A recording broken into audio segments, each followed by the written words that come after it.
Hello guy, hello people, hello bantu banjye, hello bakunzi ba Rukengutuvu Studio. We mukunzi wa Rukengutuvu Studio ubashije gufungura iyi video, manza ukande like, share, subscribe ndetse na comment ku bintu utakunze, ku bintu utashimye, uzandike muri comment tuzabikosora ubutaha kindi kiganiro. Gusa ikintu nababwiraga bantu banjye, nabibutsaga ko uyu munsi turi Saint Valentin, umunsi w'abakundanye, umunsi w'abantu babanye neza, umunsi wo kwishima ku bantu bakundana cyane. Happy Saint Valentin kuri mwese mukurikiye iki kiganiro bafite abakunzi. Si ikintu nababwira cyo, umuntu ufite umukunzi, iki ni cyo gihe cyo kiba cyarateguwe cyo kugira umwigaragariza ukuntu umeze. Hari wowe mukobwa, hari nawe musore, nicyo gihe tugomba kwigaragazanya kuko dukundana biri special, biri serious. Aka kanya turi mu gitondo saa 12:38, ngira umukunzi wanjye nta gahunda turahana, bisa naho n'umukunzi nta gahunda murahana yuko umunsi biri bugende. Ese uyu munsi uramutse neza, uramutse ugihumeka ufite umuntu mukundana, hari uwakwifurije Happy Saint Valentin, arakwifurije umunsi w'abakundanye mwiza. Niba nawe wabikoze kubwije izi saha nawe urabikora, menya ko nawe uhari kuko nawe nizigiro unaboneka.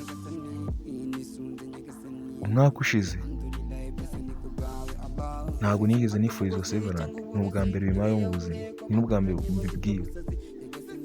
mbibwiwe n'abakobwa 4. Gusa njyewe twumva ari nk'ibintu bisanzwe, kandi bisanzwe nk'uko njye mbitekereza. Njye ntabwo ku bana ntabwo bisanzwe. Ku bantu bafite amafaranga, making ashobora ko uyu munsi ari umunsi wo kwigaragaza sheri wawe, kuko nanjye ndi bubikore. Shwanjye yani nakunda kuba adahari, gusa uwo bakunda kuba ahari. Ntabwo mbizi neza nk'uko mbivuze. Njye banyita Ruga, umukomediye, umukinnyi wa filime ndetse n'umuhanzi bitaracamo. Kuri iki kiganiro wibutse ko uyu munsi uri Saint Valentin, kugira ubashe kubona niba ari ukuntu wakigenza. Usaba tipe wowe udafite igiciro nakubwiraga gitumije nawe iki kiganiro cy'ingenzi cyane. Ese ko abatipe duhora tuvuga turi Saint Valentin twe dufite ibibazo, abakobwa muba mubizi ute? Mwe ntabwo mwagiye mubidukorera?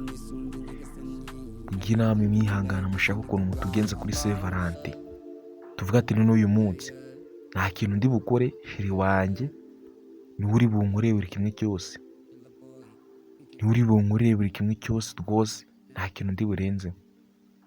Iyi message nayaga abatipe mudafite amafaranga, mufite abakunzi bafite amafaranga. Njye banyita Ruga. None ushobora kino kiganiro uhagikunze, kora subscribe, like, share, comment. Tukomezanye mu gice cya kabiri mu kanya, ko dukomeza dukumucumbura n'aho tugeze, dukomeza mu gice cya kabiri.